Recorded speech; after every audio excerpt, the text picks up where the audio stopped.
So this one's been under the radar, but it's quietly gaining attention from fans of Stalker and Metro. The game is called Misery, and it throws you into a haunting, rain-soaked Eastern European wasteland. This is a story-driven, open-world survival FPS where your enemies aren't just hostile soldiers or mutants, it's the world itself. You'll scavenge, craft, make brutal moral decisions, and fight to stay alive in a setting where every bullet counts. It's not about being the hero, it's about surviving in a decaying world where hope barely exists. What you get is bleak realism, unforgiving design and graphics, and a narrative that leans into survival horror. For fans of deep immersion and heavy atmosphere, this one's worth keeping an eye on.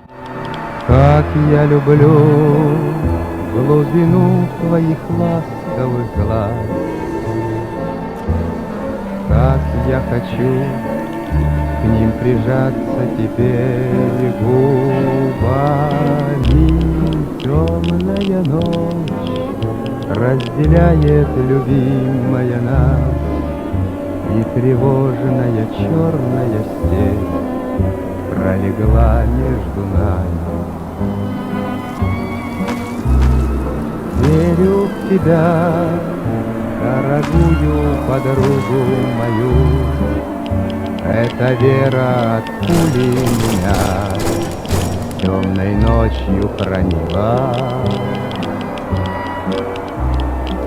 Радостно мне, я спокоен в смертельном бою, знаю, встретишь с любовью меня, что со мной не случилось. И поэтому знаю со мной. An ambitious, slow-burn horror action experience that looks like it was born straight from the mind of a Tarkovsky fan. Details are deliberately sparse, but early footage shows a deeply unsettling mix of Brazilian block surrealism, religious iconography, and otherworldly encounters. The game blends survival horror mechanics with a mysterious open world, and the visual language speaks volumes. Mud-soaked roads, abandoned churches, whispering forests. You're not just surviving out here, you're being watched, judged, maybe even punished. A spiritual successor to the kind of atmospheric terror that made Stalker unforgettable, but with a South American twist. I'm actually pretty excited for this game as it looks like a classic survival open world with War of the Worlds-like monsters. Los primeros se decían ser. Acá en la llanura donde cubrimos hoy con nuestro cuerpo el manto gris de esta ciudad desolada.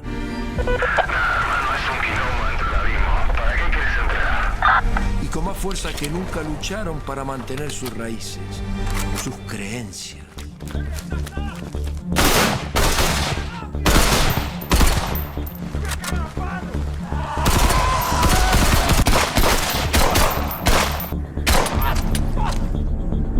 Yo estuve ahí. Existe algo distinto que vive en lo profundo. Es como una sombra. Ahora lo siento conmigo todo el tiempo.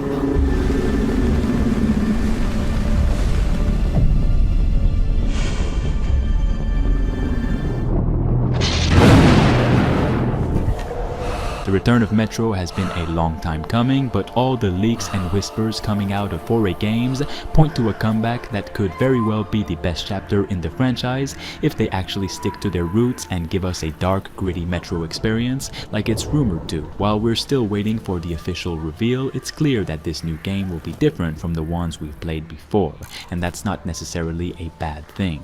For starters, we've had a bunch of leaks and rumors recently that talked about brand new details. It's important to note that these insiders who leaked all of this are mostly from Russia and Europe, but they're actually known to give real credible details from actual sources. But still, take all of this with a grain of salt. 88% of you watching this video right now aren't subscribed, which is crazy. Let's get that number down to 8% right now. Though if any of this turns out true, I just can't wait to see it in action. The next Metro game will reportedly return to Moscow, the city that's been both the setting and the soul of the franchise. But this time, it won't won't be Artyom leading us through the irradiated remnants of the world. Instead, we'll be playing as a new protagonist, someone with their own story, motivations, and ties to the world of Metro. It's a significant shift, but it opens up a whole new set of possibilities, new relationships, different approaches to survival, and what's said to be an even darker, more cynical view of the post-apocalyptic world. It's a big risk, but Metro has always thrived on shaking things up while staying true to its core principles. The leaks say this new character will be more grounded and resourceful, someone who has adapted to the world in their own unique way, perhaps even questioning the ideology of all the factions and orders that settled in this new world and what it means to survive. One of the most intriguing things to come out of the leaks is the game's linear structure.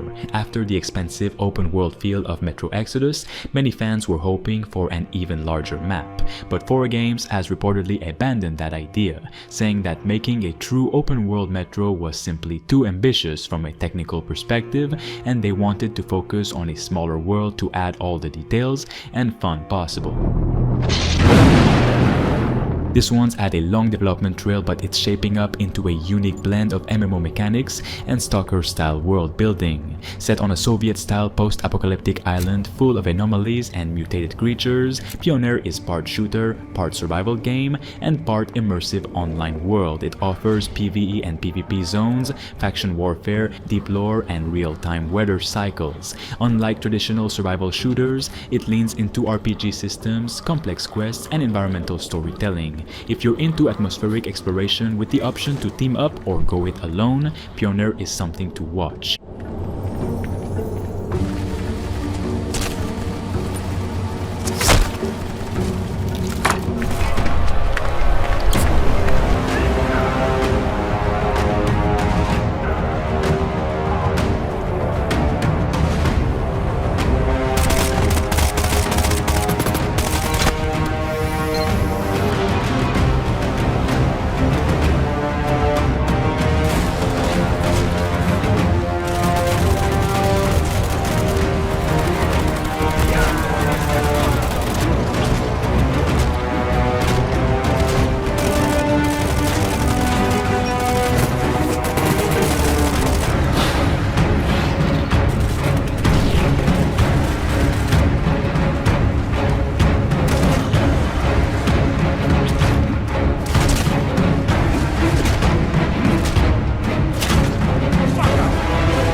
was a mistake, and will continue to monitor you and your progress. Your actions are rapidly changing the course of events, and the general vector of changes is close to our worldview.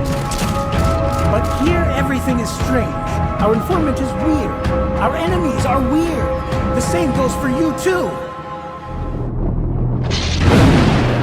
Welcome to Dying Like the Beast, a AAA open-world survival horror set in the beautiful valley of Castor Woods, decades after the zombie outbreak. You are Kyle Crane. After being captured by the Baron and enduring his painful experiments for years, you escape, but the scars remain. Left on the edge of humanity with both human and zombie DNA, you struggle to control your inner beast and the conflict that comes with it. But you'll need to if you want to get your revenge on the man who did this to you. A unique blend of open world and action survival horror. The beast is set in the beautiful yet dangerous valley of Castor Woods that's now overrun with zombies rather than tourists. To take your former captor down, you'll need to form fragile alliances, as well as utilize all the combat and traversal options in your arsenal. But be careful, out here each step is a fight for survival, especially once the sun sets and the tension heightens as the true horrors come out at night. The dynamic weather system is not in Kyle's favor today, but it's a good glimpse into a number of graphical advancements we've made in Dying Like the Beast to make the world feel real. This is a game in which you can truly immerse yourself.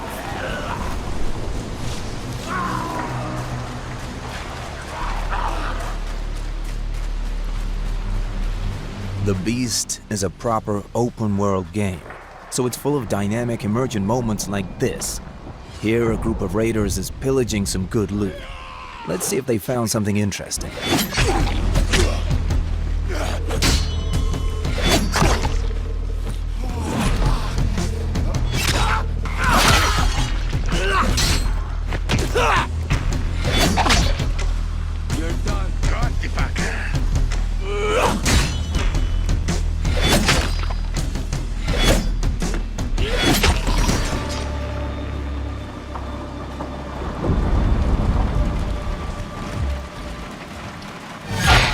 Our weather's got character, but rain or shine, the views are just incredible.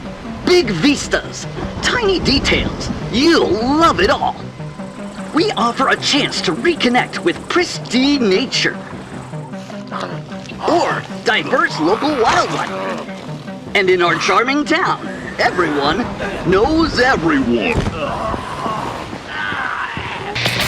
There's so much to discover. Hidden paths, local food, and the quiet whispers of the forest. As for the accommodation, stay in one of our charming historic cabins. Perfect for couples, families, and lone wanderers. You'll feel right at home. But the best part of Castor Woods? The people! Friendly faces, warm welcomes. Here, you're not just a visitor, you're part of the family.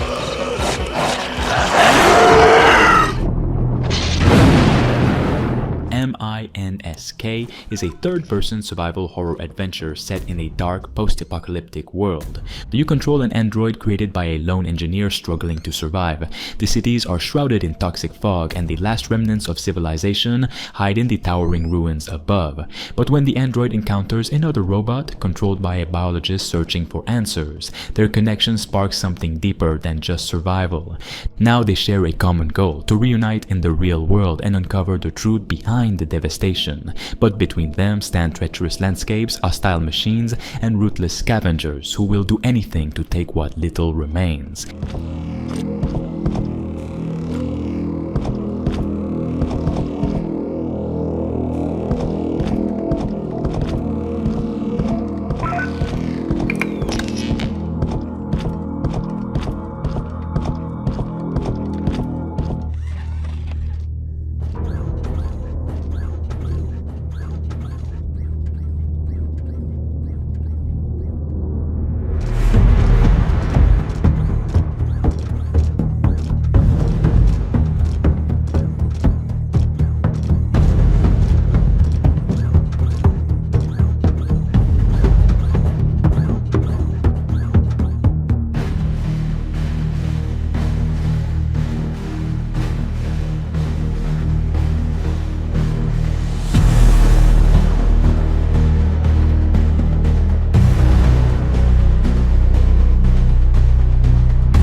The Apocalypse is a low-poly sandbox survival shooter set in a post-apocalyptic world. Scavenge, craft, build, and fight against zombies and mutants. Enjoy fast-paced gunplay and light survival in a fun, open-world adventure with multiple game modes. Venture into an expansive open world featuring diverse biomes such as deserts, snowfields, and dense forests. Uncover hidden military zones, abandoned shelters, and mysterious ruins to reveal the secrets behind the apocalypse. Search for supplies and rare items. Every corner may hold essential survival resources or lurking deadly threats.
the new game called As One We Survive, which is a top-down survival game set in a post-apocalyptic America. Step into the shoes of a father as he tries to find help for his sick daughter during a grid-down post-pandemic event. Fight, scavenge, craft, and gather resources for your family's survival.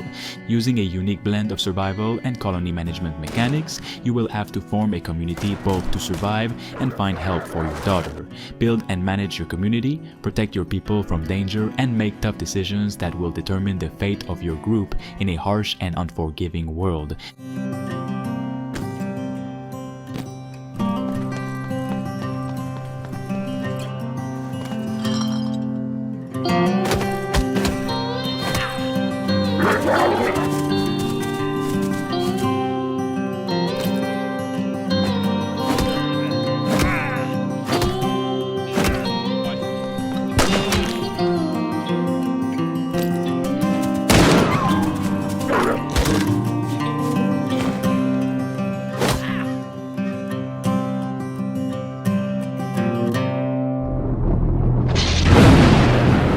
Another sleeper title, Forest Rains, blends base building and survival in a hostile wilderness that feels eerily alive. You play as a lone figure navigating a vast, dark forest after an unnamed disaster. It has a touch of eco-horror to it, nature fighting back, mysterious entities watching from the trees, and strange phenomena unfolding the deeper you go. Expect a mix of crafting, stealth, and environmental storytelling, with a quiet but oppressive atmosphere reminiscent of the Long Dark or the forest. Dangerous at night.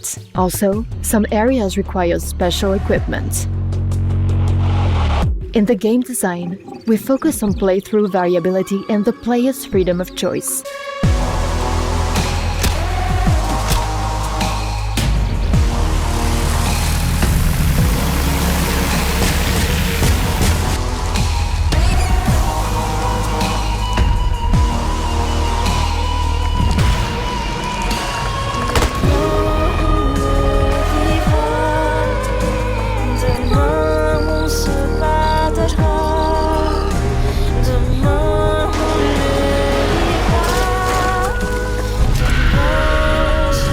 The first option is a direct assault together with a squad. Here, the best weapons are those upgraded for combat, switch scopes, extended barrels, and faster reload speed. You might use the citizen squad for backup, but keep in mind losing members affects your relationship with the faction. Shoot the roots to trigger the forest aggression, and use them as a cover.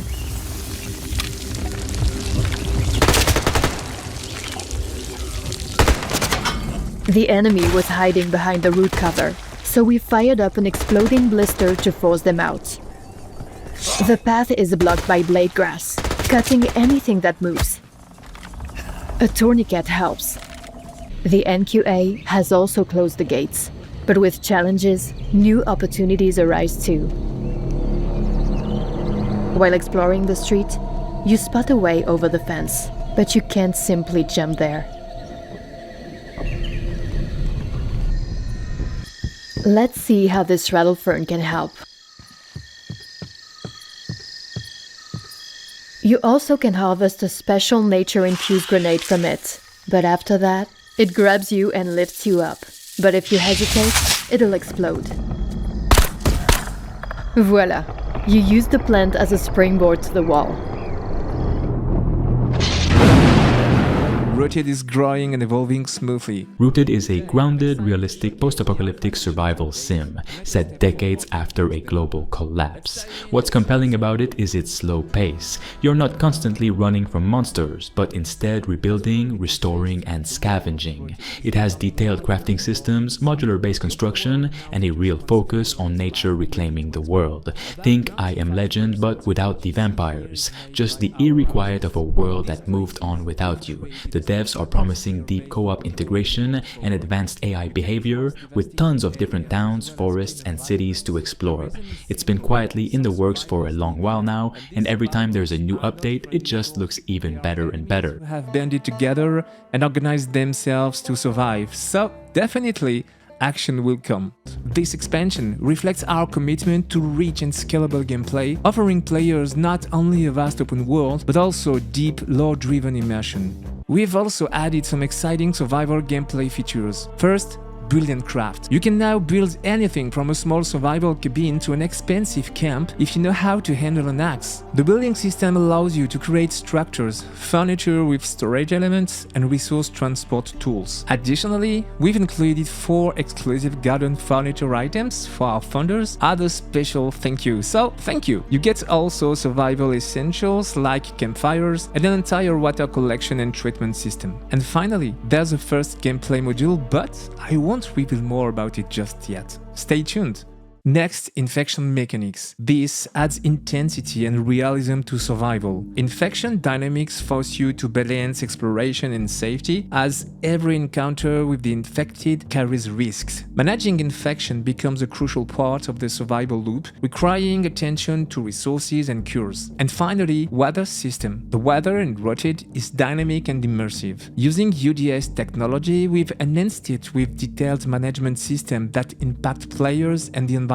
Weather conditions add an entirely new layer of survival challenges. Alpha testers already need to be cautious of the cold, lighting campfires, wearing appropriate clothing, or staying indoors to avoid succumbing to harsh elements. Ziplines add dynamic verticality to the game, allowing you to traverse landscapes quickly and escape dangerous situations. For now, alpha testers can enjoy a zipline that lets them fly over a beautiful lake, but in an upcoming update, you'll be able to create your own ziplines and use them wherever you want, opening up endless strategic and exploration possibilities.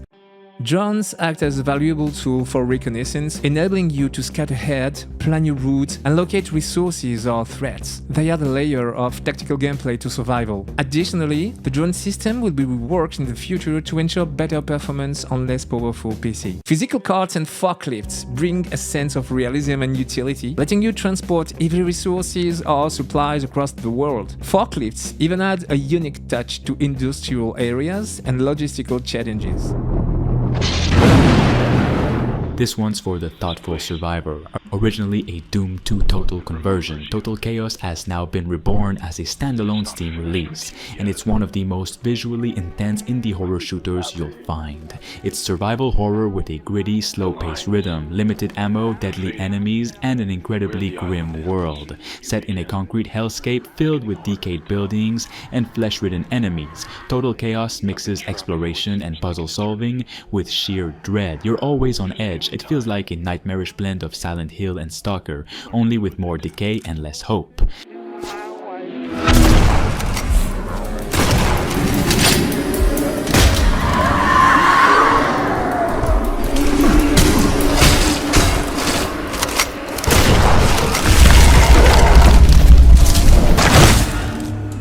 This doesn't change what you left behind.